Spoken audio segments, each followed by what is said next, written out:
അമ്മയുടെ പൊന്നു മുത്തല്ലേ, കുറച്ചു ദിവസം കഴിഞ്ഞാൽ ട്രീറ്റ്മെന്റ് കഴിഞ്ഞ അമ്മ അങ്ങ് വരില്ലേ? പിന്നെ എന്തിനാ ഇങ്ങനെ വിഷമിക്കുന്നേ? അവിടെ ശിശിരാന്റി ഇല്ലേ? വേണ്ട, ശിശിരാന്റി കൊള്ളത്തില്ല. അയ്യോ, അങ്ങനെയൊന്നും പറയല്ലേ. കണ്ടില്ലേ ഗൗരിമോളുടെയും സമൃദ്ധയുടെയും സ്നേഹം. രണ്ടുപേർക്കും ജീവൻ തിരിച്ചു കിട്ടിയ പോലെ.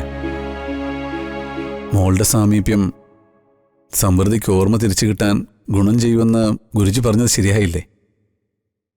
ഗൗരിമോളെ കൊണ്ടുവന്നൊക്കെ നന്നായി. പക്ഷേ സമൃദ്ധയ്ക്ക് ഓർമ്മ തിരിച്ചു വരുമ്പോ ഈ സന്തോഷം മായുന്ന അവസ്ഥ ഉണ്ടാവില്ല എന്ന് ഗൂഗിളിന് ഉറപ്പ് പറയാൻ പറ്റുമോ?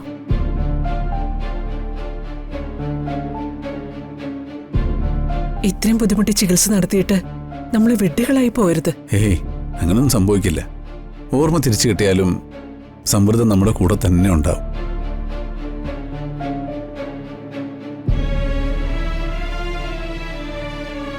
ഒരു കാര്യം എനിക്ക് ഉറപ്പാ, ഗൗരിമോളെ വിട്ട് സമൃദ്ധിക്ക് എവിടെയും പോവാൻ കഴിയില്ല. അങ്ങനെയാ എന്റെ മനസ്സ് പറയുന്നത്. അതൊരു പ്രതീക്ഷ മാത്രമല്ലേ ഗോകുൽ? ആക്സിഡന്റ് പറ്റുന്നതിന് മുൻപുള്ള സമൃദ്ധ ആരായിരുന്നു, അവളുടെ കുടുംബം ഏതായിരുന്നു, അവളുടെ ബന്ധുക്കൾ ആരായിരുന്നു, ഇതൊന്നും നമുക്ക് ആർക്കും അറിയില്ലല്ലോ. ഒരുപക്ഷെ ഇതിനേക്കാൾ തീവ്രമായൊരു കുടുംബ ബന്ധം സമൃദ്ധയ്ക്ക് മുൻപുണ്ടായിട്ടുണ്ടെങ്കിലോ?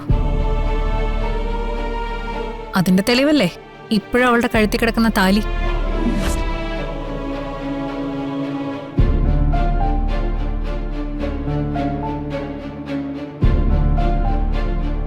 ഓർമ്മയില്ലാത്ത ഈ ഘട്ടത്തിൽ പോലും അതിലൊന്ന് തൊടാൻ അവള് സമ്മതിക്കുന്നുണ്ടോ? അതെന്തുകൊണ്ടായിരിക്കും? മോൾ എന്തേ പറഞ്ഞു വരുന്നേ? എന്തായാലും അവളുടെ കഴുത്തി കിടക്കുന്ന ആ താലി കെട്ടിയ ഒരാൾ ഉണ്ടാവുമല്ലോ. ഓർമ്മ തിരിച്ചു വരുമ്പോ അവൾ ആദ്യം ഓർമ്മിക്കുന്നത് ആ ഭർത്താവിനെ ആണെങ്കിലോ?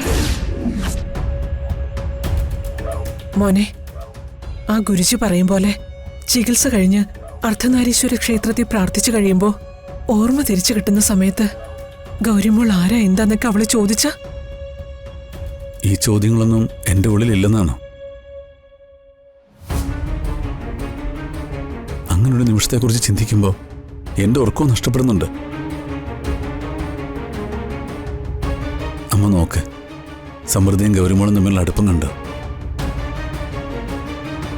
അവർക്ക് തമ്മിൽ പിരിയാൻ കഴിയുമെന്ന് ഞാൻ എങ്ങനെ വിശ്വസിക്കാമേ? ഒരുപക്ഷെ അങ്ങനെ സംഭവിച്ചാലോ? സംഭവിക്കുന്നെങ്കിൽ സംഭവിക്കട്ടെ. അമ്മേ, സമൃദ്ധി ഒരു മനുഷ്യസ്ത്രീയാ. നമ്മുടെ സ്വാർത്ഥതയ്ക്ക് വേണ്ടി അവളുടെ മനസ്സ് കണ്ടില്ല എന്ന് നമ്മൾ നടിക്കരുത്.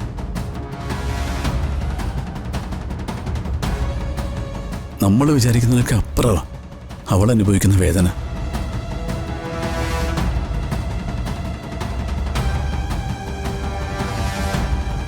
എന്തായാലും ഒരു കാര്യം ഞാൻ തീരുമാനിച്ചു. എനിക്കെന്തൊക്കെ നഷ്ടങ്ങളുണ്ടായാലും ആദ്യം സമൃദ്ധിക്ക് ഓർമ്മ തിരിച്ചു കിട്ടട്ടെ. ബാക്കിയൊക്കെ അത് കഴിഞ്ഞ് നോക്കാം.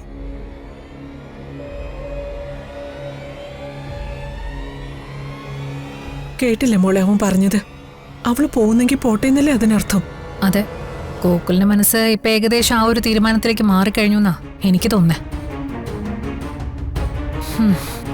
ഇനി തീരുമാനിക്കേണ്ടത് അമ്മയാ, ഈ ചികിത്സ മുടങ്ങണോ വേണ്ടയോ എന്ന്.